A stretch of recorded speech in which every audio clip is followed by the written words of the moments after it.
Alright, what's up guys? New deck profile today. We've got Dark Magician, Master Rule 5 Dark Magician. I always say this, every deck got better in Master Rule 5. Nothing got worse. In addition to the Dark Magician just being, a little bit more freed up by Master Rule 5, you also have a few new cards that have come out recently. Stuff like Predaplan, Verde Anaconda, which can let you fusion summon using cards in your using fusion spells from your deck, so you don't have to hard draw them. Cross Sheep has come out. It's actually very useful too, because you can special summon basically cards like Magician's Soul back for free. When you actually fusion summon, but various cards like that. But I think the deck has gotten better. Like all decks in general have gotten better in Master Rule 5. But let's get started. First of all, we play 3 copies of Dark Magician, whatever artwork you find aesthetically pleasing, but I like the original one the best. If you don't, then live your life, do whatever you want. But yeah, 3 copies of Dark Magician, very important in the deck. This isn't like other decks where you can say, okay, maybe we play 1 or 2. No, you play 3 copies of the original Dark Magician. You definitely need him at 3. You never want to banish him, you never want to get rid of him, you want to have them constantly in a loop. Very good card in the deck. 1 copy of Dark Magician Girl. At first, when the deck came out, when the new support came out, we're talking like the Dark Magicians and stuff, I was playing her, and then there was a point where I just got so fed up with her that I actually replaced her entirely for Palladium Oracle Mahad. But since then, she's kind of grown on me again. It's very useful to be able to float from the Dark Magicians into Dark Magician Girl and a Dark Magician, and she's sort of found her way back into the deck. I think she's in there. She's decent.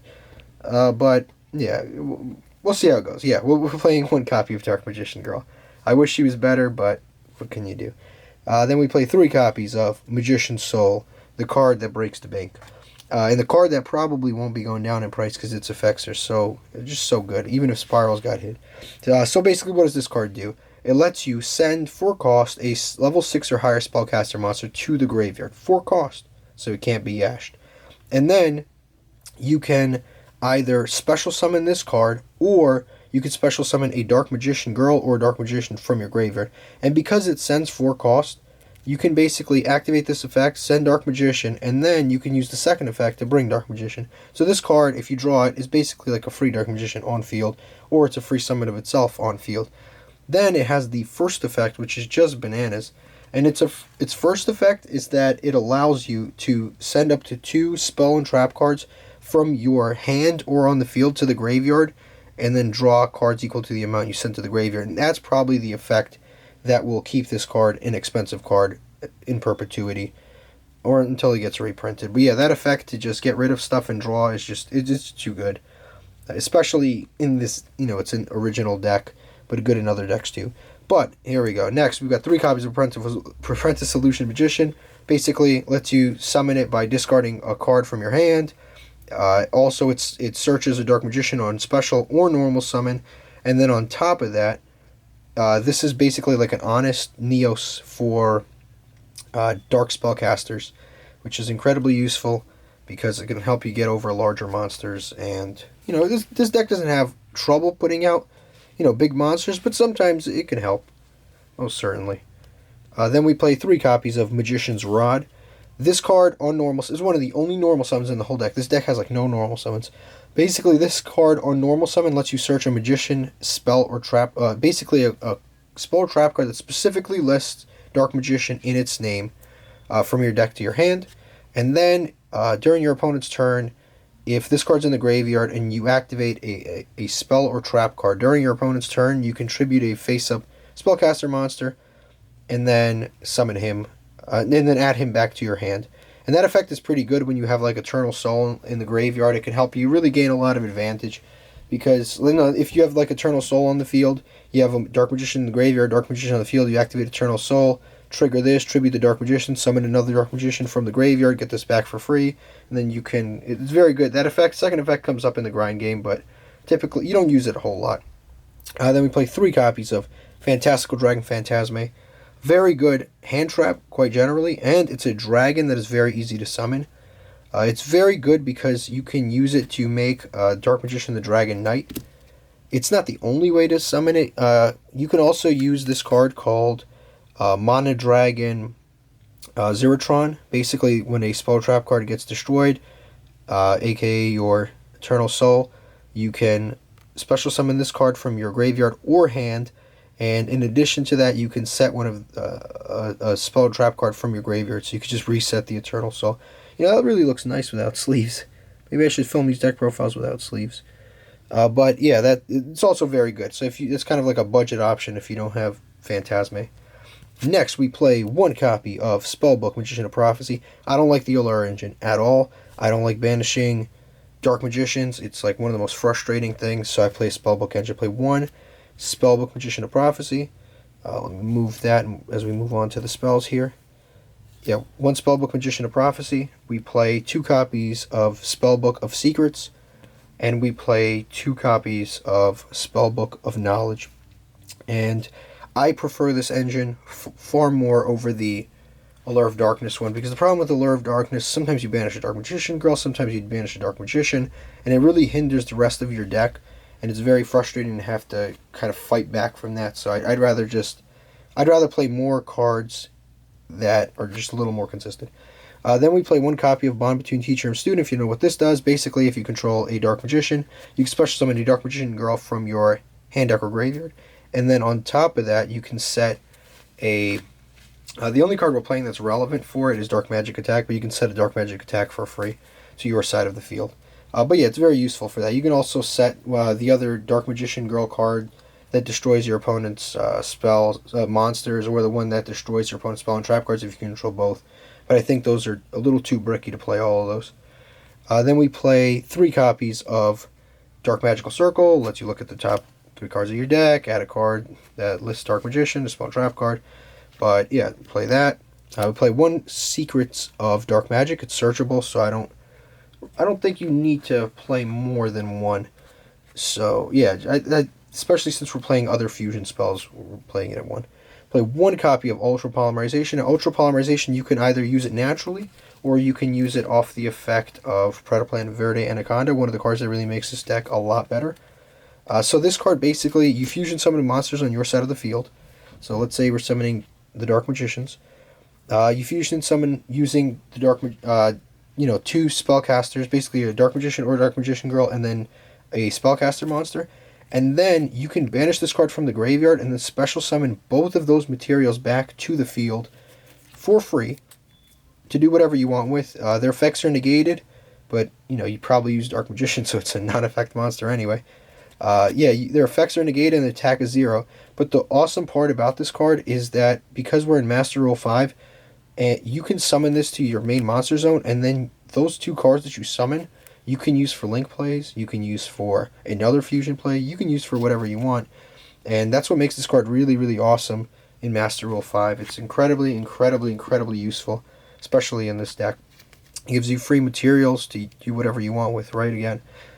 Then we play one copy of Mechanized Fusion. This card is another one you can use off the Predaplan Anaconda, and then you can fusion summon you by banishing things out of your graveyard. It's incredibly useful. One Super Poly, again, another target for the Anaconda, and the Anaconda is very easy to summon, just two monsters. Then we play three copies of Soul Servant. Basically, it lets you put cards on top of your deck that include Dark Magician in its name, in their text, basically, or just Dark Magician. And then on top of that, you can banish this from the graveyard and then draw cards equal to the amount of Dark Magician Girls, Palladium Monsters, or Dark Magicians in your graveyard or field. And that's for each name. So it's not like, you have three Dark Magicians, you draw three cards. That means like for one Dark Magician Girl, one Dark Magician, you draw one card each. But anyways, it's still, most of the time, you draw two. Then we play one copy of Dark Magic Attack, very searchable, with various cards like Eternal Soul, which makes all your Dark Magicians unaffected, and it searches the Dark Magic Attack, and on top of searching Dark Magic Attack, it lets you special summon a Dark Magician from your graveyard during your opponent's turn, or during your turn, since it's an ignition effect, and it's a trap. One copy of Skill Drain, because it destroys every other deck in the meta, and if you're just at the point where you're just summoning Dark Magician from the graveyard, it doesn't matter if you have Skill Drain up. And then two copies of Solemn Judgment. Next, for the extra deck, we play two copies of the Dark Magicians. Really good card. I used to play 1, now I play 2. But the reason this card is so good, because basically when a card or effect is activated, or I mean a spell or trap card is activated, so this you can do this during either player's turn. You can draw a card, and if it's a spell or trap, you can set it. Or if it's a quick play or a trap, you can directly activate it, which is super, super, super good. Especially during your opponent's turn, you can just interrupt their plays, fusion summon, do all types of crazy stuff. But yeah, that effect activates in a new chain. You got to remember that too. It doesn't chain directly to the activation of the card. And then if this card is destroyed, you can special summon a Dark Magician Girl and a Dark Magician. It has to be both. You can't special summon one from your hand deck or graveyard. So that's another reason that we play the Dark Magician Girl. Otherwise, we just play, Palladium Oracle Mahad. We play 1 Dark Magician to Dragon Knight. When you summon him, it's basically a lockdown, because if you have Eternal Soul in him, it's like it's done for your opponent. Then we play 1 Starving Venom, 1 Diplexer Chimera. These are super poly targets, although you can actually make this with with various Dark Magician cards. You can actually make this with the Secrets of Dark Magic. I'm talking about the Starving Venom. Because, as long as you're using Dark Magician as material, you can fusion summon and make anything. A 1 Quintet Magician. This you'll mostly be making off the Mechanized Fusion, but, this is another one. You summon this, it's like, what is your opponent going to do? Pops their board, it's difficult to get rid of, it's great. Now for the XYZs, play Big Eye. Basically, steals your opponent's stuff. Mecha Phantom beats Dracosack, pop stuff. Red Eyes Flare Dragon closes out games because it inflicts 500 every single time your opponent activates anything. So if their life points are very low, you just make this and my turn. Then we play 1 Ebon Illusion Magician, the best of the Ebon group. Basically because, on attack, banish stuff, it's great. 1 Imduct. Imduct, the reason you play Imduct is because it's 1 normal monster to summon. But it's also a dragon, so it can help you make Dark Magician the Dragon Knight. 1 Cross Sheep, because Cross Sheep you summon to one of its zones, and then you can summon from your graveyard something like a... You can summon back, the Magician's Soul back. You can summon back the Prophecy Magician. You can summon a few different cards back, but most of the time it's going to be the Magician's Soul. 1 Crowley, it's basically any 2 spellcasters. It lets you search. Reveal 3 of the spellbook cards, and then your opponent picks one at random. Or, its second effect is you can normal summon a level 5 or higher spellcaster monster without tributing, which Dark Magician and Dark Magician Girl happen to fit into that criteria. 1 Link Spider, because you can basically summon Dark Magician to a zone this points to. Great. Just terrific. And then 1 Predaplant Verde Anaconda, which fixes a lot of problems in the deck. It makes it a lot more consistent. Lets you just send a fusion spell or polymerization directly from your deck, and you don't have to play as many different cards, because you can just basically have any effect monsters and just go into this, and it's really useful for that. But that is it. Thank you for watching. If you enjoyed it, please subscribe. Trying to do as many of these Master Rule 5 deck profiles as possible. But again, thank you for watching, and enjoy your day, guys.